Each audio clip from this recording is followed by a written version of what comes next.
Good afternoon and welcome to Teams Talks. I'm David Powers. Thank you for joining us this afternoon. Teams Talks is an opportunity for students to meet one of our Mavs Edge partners and discuss a topic that's relevant to your internship or job search. Today we've got Rodolfo Perez from State Farm with us today. We're going to do introductions in just a moment, but Rodolfo, I am excited to talk to you today. This is a topic I know that a lot of students have interest in, starting a business and entrepreneurship. Before we clicked the button and went live, I was expressing to you that that's something that I had considered doing. I think a challenge a lot of students have is just trying to understand how to turn their passion into a business, and how to set things up and get things going. So I'm really excited to talk to you about that today. And I guess, shoot, we might as well. We're at a place where we can just go ahead and do our official introductions. We like to get things started with every guest every week with doing an elevator pitch. I think it's excellent for students to see over and over again and hear over and over again how different people do that introduction. And we always get started by talking about the fact that your introduction may differ just a bit depending on the audience and depending on the situation, right? So your introduction for a broadcast like this is going to feel and look a little different than one might if you were in a meeting or if you were in meeting someone for the first time, that sort of thing. But what I would typically open with when I make an introduction, and if we have any students join us, we'd love for you to go live on your mic and provide an introduction as well. But I would say something like, I'm David Powers. I'm the Assistant Director of Internships here at the Lockheed Martin Career Development Center. And so that person knows a little more about what I do, is in one sentence, I would kind of summarize that by saying, I assist our partners with developing internship programs and direct the Mavs Edge program. So that would be my opening pitch or introduction. Rodolfo, do you care to introduce yourself, please? Hey. First of all, David, thank you for giving me this opportunity to speak. I hope you can hear me okay. Yeah, I can hear you great. Yes, I'm excited to have you. Awesome. A little bit of, first, I guess we'll just talk about the introductory, the speech introduction. My elevator pitch is really about, hey, I'm Rodolfo Perez with State Farm. My job is to make sure you're properly protected. And I keep it simple as that. It allows others to ask, well, what does properly protected mean? Gives them that question. What do you mean? Then I'll start talking about, insurance and other aspects of what State Farm does and what I do, what our office does, and how we help customers. Thanks for breaking that down. And I think it's, like I said, it's really important for students to understand that there's some intentionality. I mean, obviously, you've given some really good thought to how to continue the conversation, after you make that introduction. I typically tell students when they're, I guess, again, it depends on the situation. If they're at a career fair, what they might include. I mean, obviously, I think most employers want to know your name. They want to know your major. They want to know, I encourage students to include your time to graduation, so they'll know that, when you might be available to be hired full time, and then I don't know, Rodolfo, what else would you like to know about a student or hear from a student in that initial introduction? What I'd like to hear is, of course, their name, a little background about them, what interests them and why.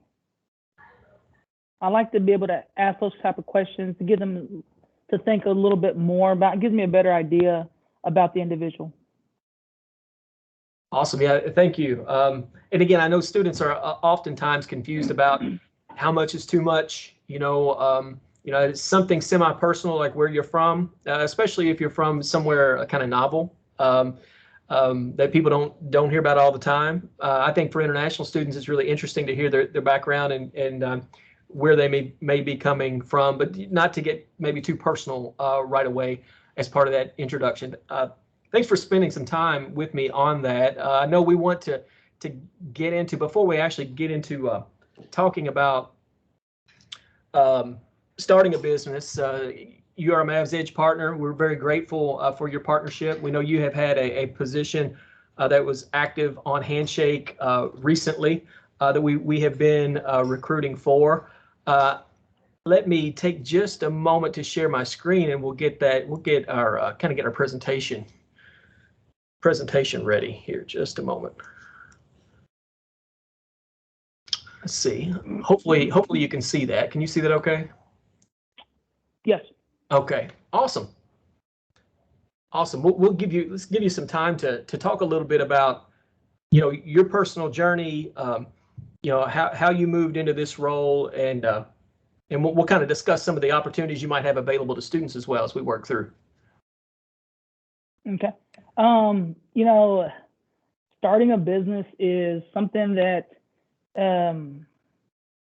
it is something that is always been fascinating to me. Something I've always wanted to do for some time. My prior experience was with retail, and through that, saw a lot of changes. Had an opportunity to look into insurance, and one of the things that I saw was just people leaving retail, going into insurance, which sparked my interest to reach out. And so I didn't know what I wanted to do. Just started doing some research, and that's how my journey began. And so starting a business, sometimes, like you said, we don't know what we want to start it in, and we don't know what we want to do. And the simple thing I did is just started asking questions. Yeah, and curious, I think that's the key, is that networking and the connections piece and getting to know people who work in the industry. And we spent one of our team's talks talking about the value of networking and how to leverage relationships. What did some of those, as I move us through the presentation here, what did some of that question asking and that connecting with some of those folks, what did that look like for you? Who were you able to reach out to, and who really supported you? So it all started with people that I've worked with. When I see them doing making a transition, it's throughout the years and some of the networks that I've worked with. And when I started seeing some people leave and making some moves, I just called them up. Hey, what's going on? I see that you made a transition. Tell me about it. And it was one after another. And then I remember one day I was actually just on LinkedIn. I scrolled and I saw a post about a position, and I went and spoke with my buddy and asked him, hey, is this true about this insurance opportunity?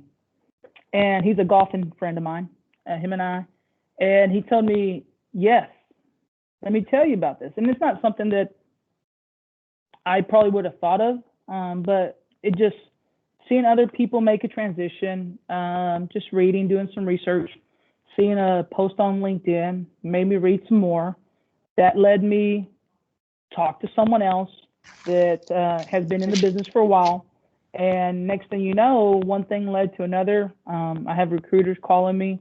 And then I'm talking to different people, different individuals. But it all just with noticing something, asking the why, and then doing more follow-up with that. Yeah, you mentioned three things there that really caught my ear. One was LinkedIn. We really, I'm a big LinkedIn fan. I really promote the use of LinkedIn to students. I think it's a great way to connect. So it's great to hear that you found some leads on LinkedIn. I hear all the time about folks connecting and finding job opportunities through LinkedIn. The other thing that really jumped out at me that you mentioned is, you engaged with a friend of yours. I think sometimes students might not consider their really close contacts as part of their network, as someone that, can help them, at some point, in some way. So I think that's really interesting. And then the last thing that you mentioned that I really kind of speaks to me right now with what's going on, in the kind of in the marketplace or in the workforce is your environment, how your environment and seeing other people make moves and do things had an impact on you. I know that's happening right now. People are talking about the Great Resignation and the workforce changing. I think that's happening a lot in in businesses. People see people move into other positions, and it kind of gets them thinking, right? Is that something you've seen, or is that similar to how it's worked for you? Yeah, it's what I've seen in the past. And like I said, I think it's still everything I've read and seen. It shows that there's still going to be some more changes coming. And sort of one thing I like about what you're doing and everything else is putting out these resources for the students, our future generation, and how this could be helpful for others. Yeah, you something else you mentioned that I didn't pick up on the first time is the reading piece. That's a characteristic or a trait that I've noticed that a lot of successful professionals, especially entrepreneurs and people who have started their own business, they're usually strong reader. I mean, they read a lot. You know, they absorb a lot of materials. They educate themselves on what it is they need to do. I mean, in some cases, there aren't classes to take on how to do, how to do this. In some areas. So I find that interesting. I know we deviated a bit from the presentation, but getting back there, the character traits and some of the kinds of things that you've seen that are successful in starting a business. Would you like to talk us through some of those? Yeah. So for me, and kind of goes back to find something that you're interested in. Do the research and seek out people. It can be experts, it can be friends, it could be somebody. Throughout my years, I remember when I was 16 years old, at my first job, asking simple questions. As a 16-year-old, you don't think how those life lessons are going to help you later on the road, but they will. And I made sure I've always seeked out experts from different things I've done throughout my life. So when I started this opportunity, I made sure that I visited with different agents from different companies. I had different recruiters reaching out to me. And I spoke with every one of them. I wanted to see which one was going to be the best fit. And so it took time. There was times where I walked in the offices and people would just talk to me. And there was times where, hey, you know what, you need to make a appointment. And sure, hey, I'll adjust and adapt to your needs. If you want to take 5 minutes, you want to take 10, I'll take an hour. But I'm going to be here on your time. And I did that. I remember times where I got 20 minutes. You can come at this time. It'd be 2 hours into the conversation. And, so I'm just listening like a sponge. I had so those are the things that I had to do because it's really important. If you're going to make going into business, you want to make sure that you know what it's all about. The good, the bad, the ugly. Right. And that's, courage is something that jumps out at me as a character trait as well. I know it's kind of intimidating to ask for people's time. I mean, it's intimidating to some folks to ask for anything, to ask for help, to ask for, people's time. They feel like they're imposing on others. But I mean, there's some of that you kind of have to get over, is what I'm hearing, and being willing to find those people who will help you, and who will give you that time. It sounds like if you're going to receive that kind of advice. I like what you got here about just doing it. Could you talk a little more about that and maybe learning from your mistakes? Well, I'm a big believer on being able to adjust and adapt. You got to be open-minded because as an entrepreneur, as a business owner, even if you've been in the same company for years, you still have to accept criticism and adjust and adapt. You have to seek advice because you do the same thing over and over, you're going to get the same results. But the one thing I tell the team here is just do it. Just like Nike says, there's no magic solution to get it done. There's a lot of best practices that have worked over and over again. You want to implement those, and even then, you want to put your spin on them. And get it catered to you, because there's a lot of agents out there right now, and I borrow ideas from them all the time. And then I'm like, okay, how do I make it us, and how do we turn it into our office? But just go out there. I think what happens sometimes is we get a lot of information, and with all this information, we don't make a decision and we don't act upon it. Yep. And so sometimes it's just, do it, learn from it. Mistakes happen. Just don't do them over and over again. Right. Yeah. I've heard that called, what is it? Paralysis by analysis, right? Yeah. You get stuck in that theoretical stage, and you talk, you get in your head, and you're afraid to make a move, when a lot of times, like you said, it's movement it's the actual taking of action and movement that starts things happening. It's not the thought. You got to do something for there to be some sort of reaction. That's really a great point. And the fact that, borrowing ideas from others, I know sometimes people are a little hesitant about that, but that's what we do. I mean, that's what best practices are. You find what works for other folks. You talk to other folks about what that is, and you find a way to make it work for you. That's really really good stuff. Yeah, some of your challenges that we see here. You care to talk us through that? Mentoring is a topic that comes up often. Students are interested in it. All kinds of offices and companies offer it, but it's sometimes challenging to do it well. And to make that relationship work. Could you talk about your experience with mentoring? I remember when I first started, when I got out of college, my first job, my manager at the time, wealth of knowledge, and he was hesitant to share some of his knowledge, and I just kept on asking, and he's like, and it'd be short, and I finally got to the point where I remember telling him, I was like, hey, you know what? I'm going to keep on asking. So you might as well just show me how to do this and explain your reasoning behind it. And it finally the ice was broken. And next thing you know, this wealth of knowledge just came out. And then another individual started explaining why, how. And, sometimes you just got to go through the barriers. Some people don't want to share. But when they show true interest on your behalf, people open up. I feel truly people want to see other people succeed. Do you think, and sometimes I think for young professionals, it's really easy to blur professional boundaries. I was just curious, while you were speaking, it made me think about the differentiation between a mentor and a friend. Can a friend be a mentor and a mentor be a friend? Or what's your take on that? I'm kind of undecided about how I feel about that. Well, at first, the gentleman that I remember, that manager, and he was my manager, and I kept on asking questions, and then he had to become my mentor. Then he became my friend, and now it's a great connection.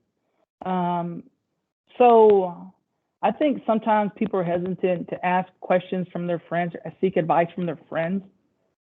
I'm open to either way, but I know I think, in my opinion, it's easier to find a mentor than turn him into your friend, because I think you have a different respect level sometimes. Yeah, thank you for that. I know professional boundaries, like I said, can really be a struggle for really young professionals. I remember when I started out as a teacher, and at that time, it's a shame it's not that way now, but you look the age of the students. So the parents come in for the parent-teacher conference, and your credibility takes a hit right away, because they don't think you don't have the credibility. You haven't been around the block, you don't have the experience. You're going to have to now tell them about the issues that you're having with their child, which is challenging. And it's tough. It's tough discovering those boundaries. So I appreciate that. I know there are many, many challenges that come along with establishing a business, and I kind of wanted to dig into, kind of some of even the technical stuff. I know here you provided some information about, the importance of establishing processes and training your team and some of those kinds of things. But could you talk through, big picture challenges that you faced, in starting your business in the beginning, and then maybe even some of the technical kinds of things you're challenged with daily at this time? I think that would really be interesting for folks to hear. So definitely the biggest challenge for me, I came external coming into my role, so learning the industry. Okay, that was the big picture.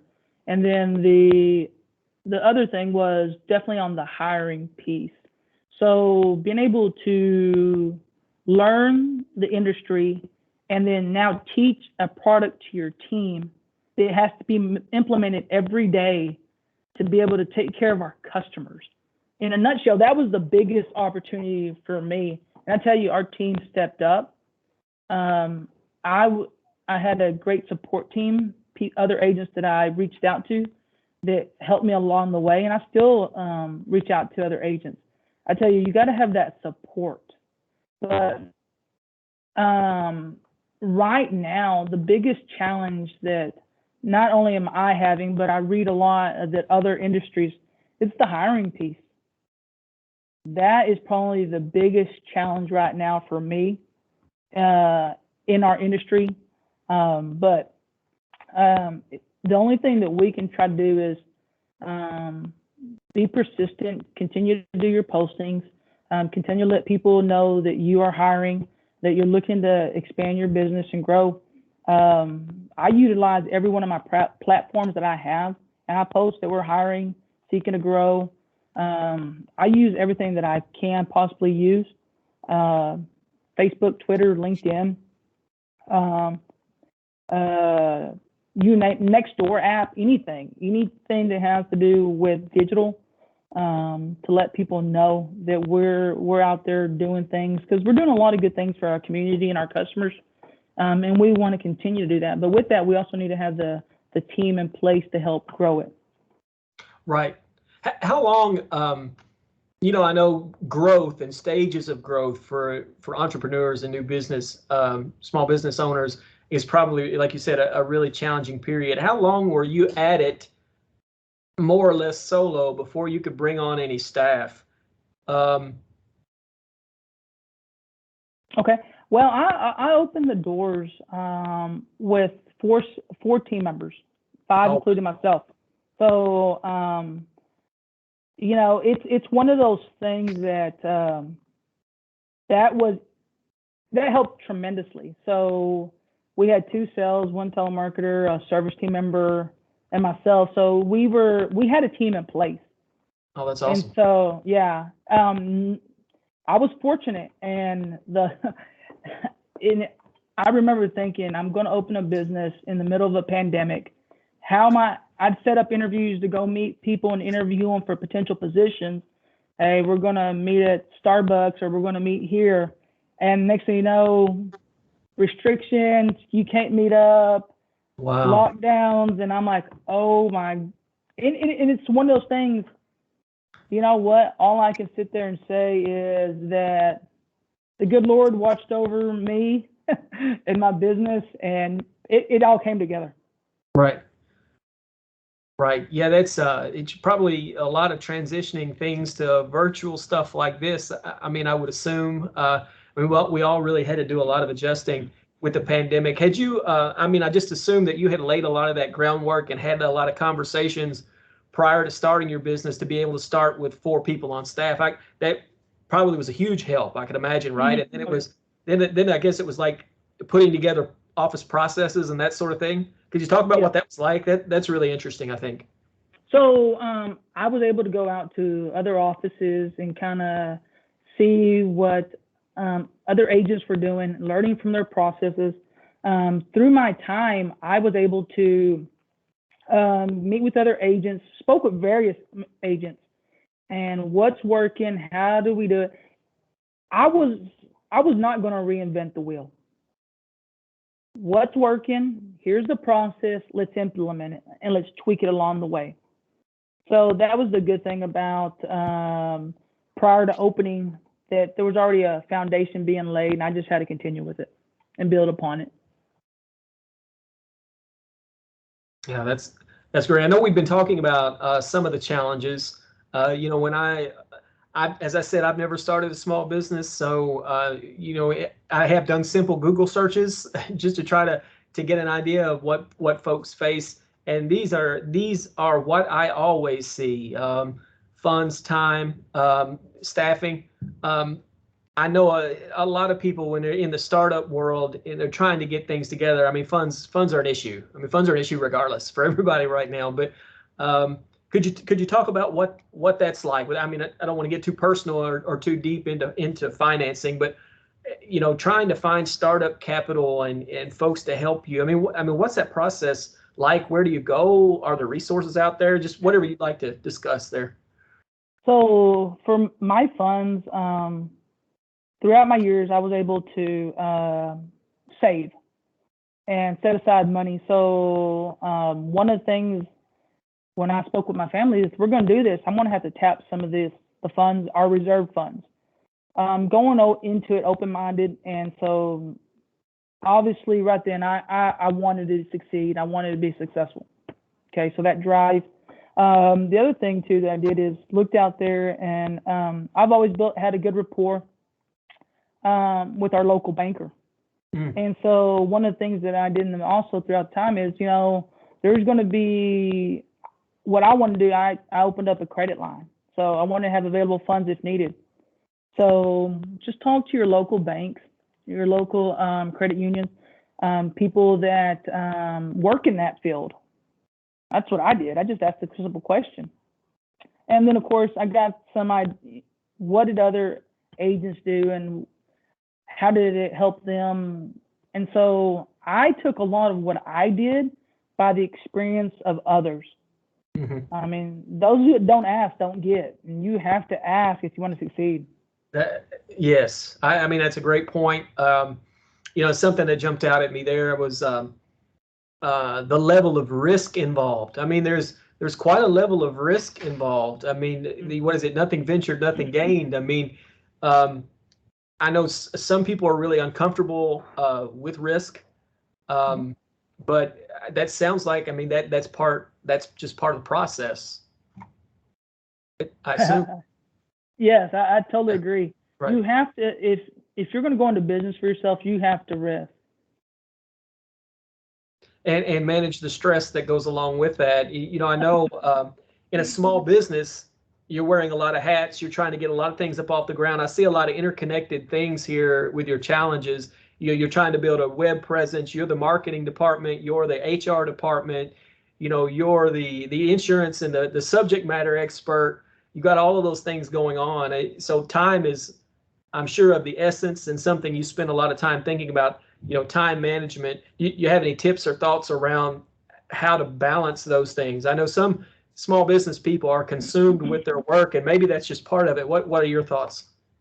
You know what? It is at the beginning. You're going to put everything you can, everything you want. You want it to be successful, your business, no matter what you do. So it's going to take a lot of time, a lot of energy at the first. My sales leader, he told me, he's like, you know what? There's going to be a lot of things asked of you, and you're going to have to do a lot of things. But find a day where you can leave 3 o'clock, no matter what's going on. If you don't take that time to leave, decompress, go be home, spend time with your family, this is just going to be something that the mental, it's a lot of pressure at times. So Right. You just got to just calendar it in there, put it on there, let everybody in your office know, I'm leaving 3 o'clock on this day, and I'll see you tomorrow. Right. So you just have to make that time, because there's times that I'm leaving here 8, 9 o'clock at night. Yeah. I'm working on Saturdays and Sundays. Right. Those are things that happen, and that's part of it. Part of being the business owner. That's what I'm doing. But I'm here to take care of our customers. I love every aspect of it, and so I really enjoy with it. So if I have to put in some long hours, I'm okay. But understand that my family understands it as well. So getting into this, going into it, I spoke with my family, and they were big supporters. And so, it talks about that support group, my family, my friends, everyone that helped along the way, everyone that's still helping along the way. Yeah. Thank you for sharing that. I don't think a lot of students or people who toy with the idea of starting their own business understand the level of commitment. I don't think a lot of folks starting out. I mean, I think once you step into it and you start looking at it and you get serious about it, I think it's pretty obvious. But I don't think starting out that people realize you might be working a 12, 16-hour day, and you might be doing that 6, 7 days a week when you get started. And that could be the expectation, to get things started.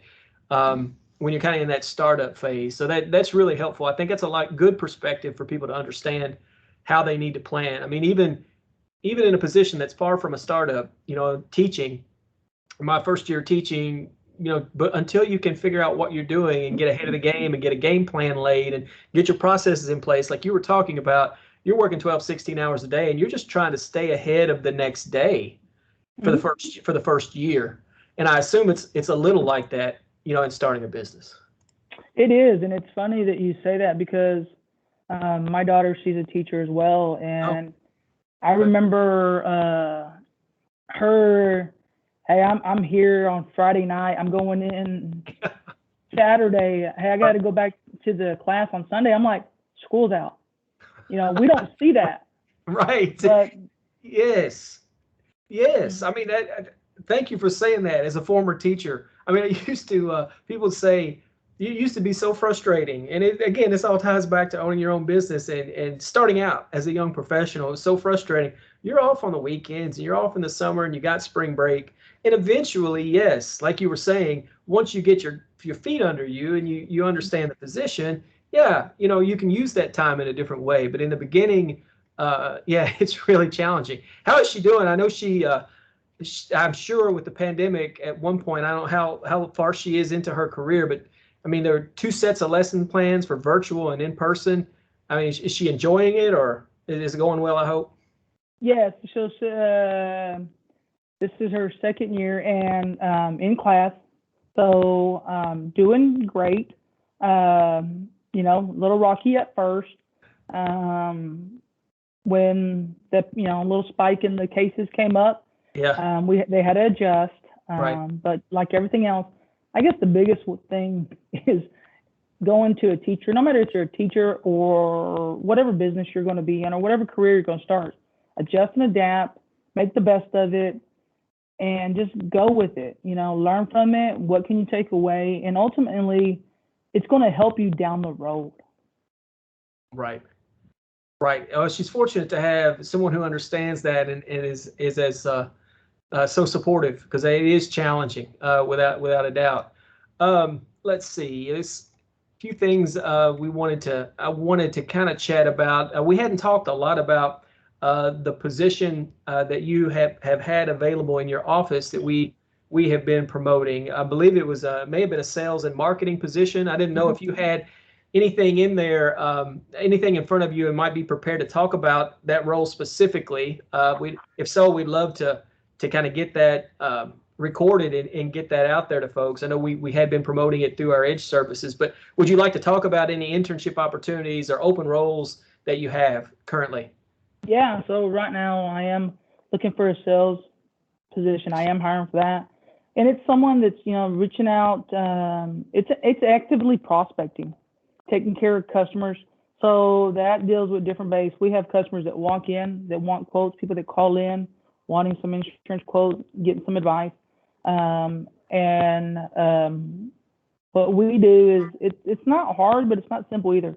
Gather their information, put it in our system, and here with all the accurate information, here's the price. And then we just start talking to the customers about it and the benefits of this versus what they had. And we try to differentiate what our office does here. It's all about customer service.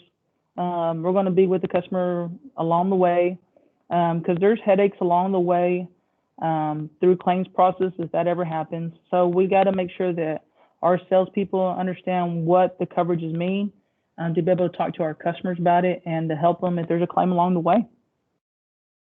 Thank you. I know it seems like I glanced at Handshake. I know we'd had your opportunities in Handshake in the past. The application deadline may have expired for that role. Of course, we'd be happy to update that, or obviously direct students to a company website.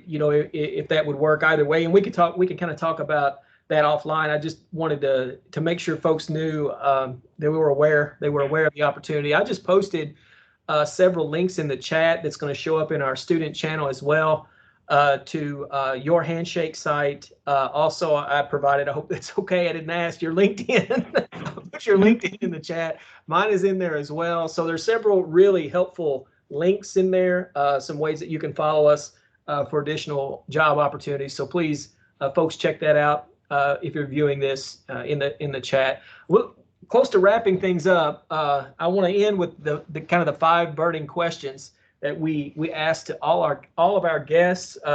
Was curious, what was your first job and or dream job?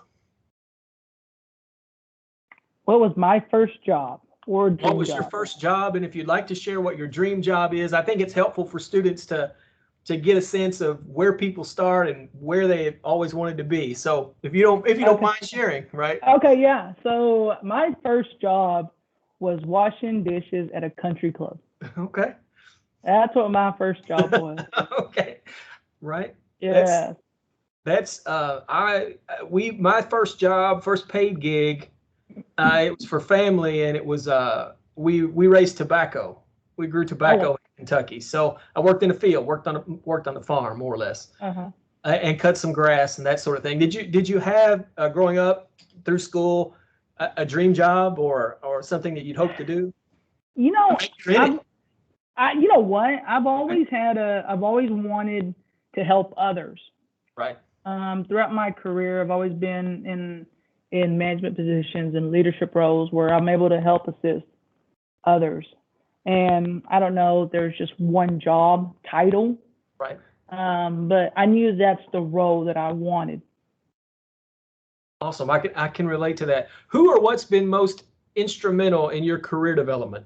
You know, to me, it has to be relying on different mentors. I mean, I've relied on different mentors throughout my career for whichever one. If I find something that interests me, I find that I seek an expert out in that field. That's what's really helped me learn. So I'm always looking at ways to better myself, personally, professionally, and finding something. Yeah, and you sort of answered the next question about whether you had role models or mentors. Obviously, the answer to that is yes. And you talked about their impact as part of the presentation when we kind of got things started. So what would you say is your greatest failure, and what did you learn from it? Gosh, feels like an interview question, doesn't it? I know. You know, I don't know.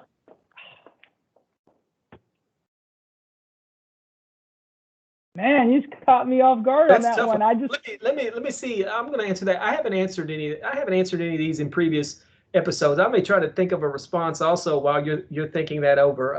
Okay. My greatest failure. I guess it is. It's about how you define failure, right? I can say that I once took a position in my career for the money. And kind of deviated from my values. Similar to you, helping others is really important to me. I want to feel like I'm making a difference. I took a position that I thought was my dream job and kind of reworked my life around that position, only to find that it wasn't what I wanted, you know, and I ended up returning almost to a previous position or kind of back. I guess some folks might see it as backtracking, you know, coming back home more or less. So, you know, there's an element of that where you feel like you were kind of beaten or you're coming home with your tail between your legs, kind of a deal, as we'd say back home. So in a sense, I felt like a failure. But what I took from that was the grass isn't always greener, you know, and, you know, you kind of have to trust your values in terms of, you know, what it is you think you want to do and trust your values and understand what your values are when you're seeking something out, what's most important to you. So, I guess you could have seen it as a failure. I left that position, which I felt was a failure at the time, but it all works out. Did I kill enough time? Did I kill enough time? You got something? That was painful to go back through that a little bit. Yeah. So no, my failure. You know, I've learned. I don't know. I've been blessed with many opportunities throughout my career. Getting, you know, I've always learned it as a stepping stone. You know, so I don't know. I guess my biggest. I don't know. You know, lessons learned. Lessons learned to me. I was going to say maybe everything's going really well. Everything's going good. You know, like I said, I've learned from every one of them. There's things I probably, you know, of course, times in my career that I should have done things different. Right. Sure. Yeah. Yeah, and like I said, I think a lot of that's in how you frame, like I said, how you define something being a failure or not being a failure. One person, you can see things a lot of different ways. What about the best piece of advice you've received? I go back to adjust and adapt. Those two words have stuck with me. I remember, I remember back in high school. I mean, that's at I think it was my second job at the time. I had we just got to adjust and adapt. We can't just sit there and continue to do the same thing. Every day is different. And it was that simple. We knew that on Mondays, we needed this to produce these results. On Tuesday, this needed to happen for that outcome. On a Sunday, there was a totally different expectation level. So it's never going to be the same. Right. And I know the pandemic did a lot to teach us that you have to have a backup plan, or maybe more than one. Before we wrap things up and kind of close things out, is there anything else that you'd like to share or say in closing? No, David, like I said, you know what? One of the things, first of all, once again, thank you again for this opportunity. To those that are out there in school right now and looking towards the workforce is, ask questions, seek out others. If you want to do something, just ask a simple question to someone that, a professor, or, even if hey, can you recommend someone that I can talk to about this? I know going through college, it's funny that as a 22-year-old, you're expected to have all the right answers, and, what are you going to do with the rest of your life? I don't know. My youngest son, Lucas, he's 8 years old. He wants to be a YouTuber, and that's great. He wants to be a YouTuber. He's 8, at 9, it's going to change. And you know what? Right. It's like that. At 22, we want to be this, but at 23, we want to be something else. Ask questions, take risks, and go out there and just learn and make mistakes. And I tell you, the biggest thing that I would suggest is find things that you are interested in. And I tell you, the one thing about it is social has changed our world. There's a group you want to be a part of, find one and just put it in Google. Is there a local group of this? And they'll pull it up, or, just don't, it's okay not to have all the answers. Yeah. Thank you for that. And I really appreciate your time this afternoon. It's always a joy getting a chance to speak with you from our first conversation. I've really enjoyed it. Thank you for sharing those tips with us today. So again, Rodolfo Perez from State Farm, owner and agent. He has positions available in Handshake. Please check those out. Visit his LinkedIn, of course. He has great stuff on LinkedIn. I tell him all the time he does great work there. Look for our next Teams Talk on March 31st, same time, same channel. The topic is going to be trying to define professionalism. So we're excited about trying to figure that out. Thanks again, everyone, for joining us. Look at the comments and suggestions in the chat for more information. Thanks again. Take care. Thank you. Bye-bye. Bye.